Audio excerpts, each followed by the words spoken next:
दोस्तों 15 जून 2013 से केदारनाथ घाटी में भारी बारिश शुरू हो चुकी थी। ऐसी बारिश वहां के लोगों ने पहले कभी नहीं देखी थी। 16 जून को भी भारी बारिश जारी रही। इस दौरान केदारनाथ के आसपास के पहाड़ों पर झीलों में भारी मात्रा में पानी भी भरने लगा था और ग्लेशियर भी पिघलने लगे थे। केदारनाथ में तीर्थ यात्रियों, पुजारी समेत अन्य लोगों की भारी भीड़ भर चुकी थी और वे बारिश रुकने का इंतजार कर रहे थे। लेकिन किसी को यह खबर नहीं थी कि 16 जून की शाम में क्या होने वाला है। केदारनाथ में शाम ढल चुकी थी और बारिश जारी थी। केदारनाथ के आसपास बहने वाली नदियां मंदाकिनी और सरस्वती उफान पर थी। खासकर मंदाकिनी की गर्जना डरावने वाली थी, जिसका स्रोत केदारनाथ के पास के पहाड़ पर चोराबारी झील थी, जिसमें पानी लबालब भरने लगा था। अब केदारनाथ के आसपास पहाड़ पर बादल फट रहे थे। सभी तीर्थ यात्री केदारनाथ मंदिर के आसपास बने होटल और धर्मशालाओं में आराम कर रहे थे। पुजारी समेत अन्य स्थानीय लोग भी इस बात से अनजान थे कि केदारनाथ के लिए वो रात भारी गुजरने वाली थी। दोस्तों, करीब 7 बजे केदारनाथ में पहली बार मौत के भयानक मंजर से लोगों का सामना हुआ। 2 दिनों से पहाड़ों पर हो रही भारी बारिश और बादल फटने से लैंडस्लाइड शुरू हो चुके थे। केदारनाथ में 16 जून 2013 की रात में करीब 7 बजे लैंडस्लाइड हुआ और मलबे के साथ पहाड़ों में जमा भारी मात्रा में पानी तेज रफ्तार से केदारनाथ घाटी की तरफ बढ़ने लगा और बस्ती को छूता हुआ गुजरा। जो बह गए सो बह गए, लेकिन इसमें कई लोग जो बाल बाल बच गए थे वो जान बचाने के लिए इधर उधर भागने लगे थे। जहां बाबा केदारनाथ की जय की गूंज थी, वहीं रात के सन्नाटे में लोगों की चीख गूंज रही थी। जान बचाने के लिए लोग होटल व धर्मशालाओं की तरफ भागने लगे थे।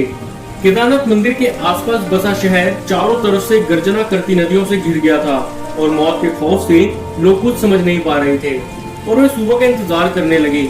लेकिन उन्हें क्या पता था कि उन्होंने सैलाब का पहला आघात झेला है। सुबह इससे भी ज्यादा भयानक कुछ होने वाला है। रात भर केदारनाथ बस्ती के आसपास से गर्जना के साथ नदियां बहती रही और लोग बचने के रास्ते खोजते रहे। वे दहशत से भर चुके थे, लेकिन केदारनाथ में फंसे ये लोग बारिश रुकने के इंतजार में थे। दोस्तों, रात भर लगातार बारिश होती रही। मंदिर, होटल, रेस्टोरेंट, गेस्ट हाउस में जाग रहे लोग ये सोच रहे थे कि अब पता नहीं क्या होने वाला है।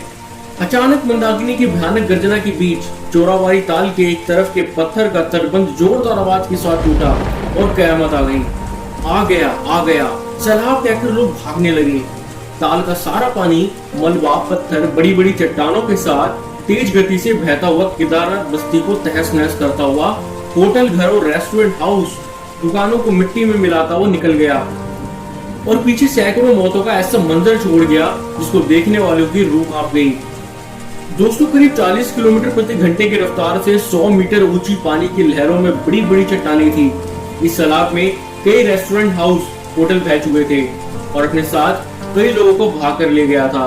केदारनाथ बस्ती में किस्मत से जिंदा बच गए लोगों के कई रिश्तेदार सैलाब में बह चुके थे। इनमें से कईयों का आज तक कोई पता नहीं चल पाया है। कुछ मिनटों में ही केदारनाथ बस्ती में मकानों की जगह पत्थरों का मलबा बच चुका था। इंसानों की लाशें जहां तहां बिखरी हुई थी। चोराबारी ताल से निकले तबाही के सैलाब के रास्ते में जो भी गांव आया वहां भारी तबाही हुई।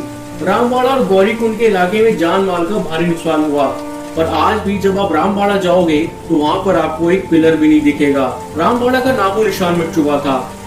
इस तबाही में केदारनाथ मंदिर बच गया, जिसके पीछे एक बहुत बड़ी चट्टान आकर रुक गई और सैलाब किनारे से गुजर गया।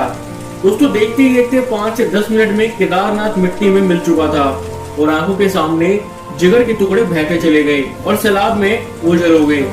एक दूसरे को बचाने के लिए वे हाथ पकड़े हुए थे, लेकिन सैलाब की ताकत उनके रिश्तों की डोर की ताकत से कहीं ज्यादा थी।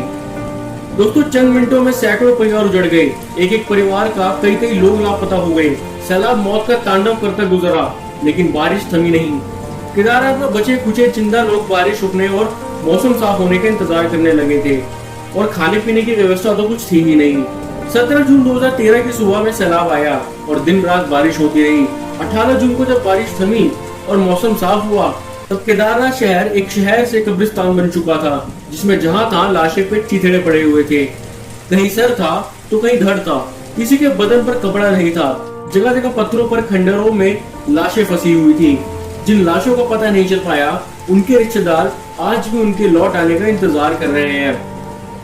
दोस्तों, केदारनाथ त्रासदी अपने पीछे ऐसी अनेक दर्दनाक जिंदगियों और कहानियां छोड़ गई है, जिसे पढ़कर आज भी इंसान रो देता है।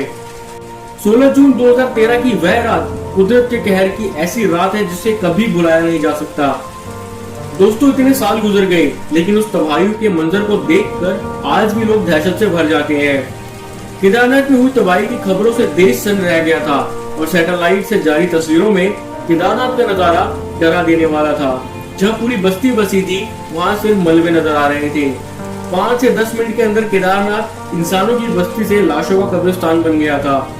तबाही के बाद राहत और बचाव का काम काफी दिनों तक चला और एनडीआरएफ, भारतीय सेना और वायुसेना ने हजारों लोगों को बचाया भी। इस महाप्रलय में कितने लोग मारे गए इसका सही आकलन नहीं हो पाया है। बताया जाता है कि इसमें 12,000 से ज्यादा लोग मारे गए, लेकिन सरकारी आंकड़े 4,000 से ज्यादा मौतों की गवाही देते हैं। दोस्तों, त्रासदी के महीनों बाद केदारनाथ के आसपास के इलाकों से मिले कंकाल भी बताते हैं कि प्रलय का वो मंजर कितना डरावना था। तो दोस्तों, इस कहानी से रिलेटेड अगर आप कुछ बताना चाहते हैं तो आप हमें कमेंट बॉक्स में कमेंट कर जरूर बताएं। अगर आप भी उस त्रासदी का हिस्सा रहे हैं तो भी हमें कमेंट कर जरूर बताएं। वाकई में वो एक भयानक मंजर था जिसको कभी भी भुलाया नहीं जा सकता। तो दोस्तों, thanks for watching my video. धन्यवाद।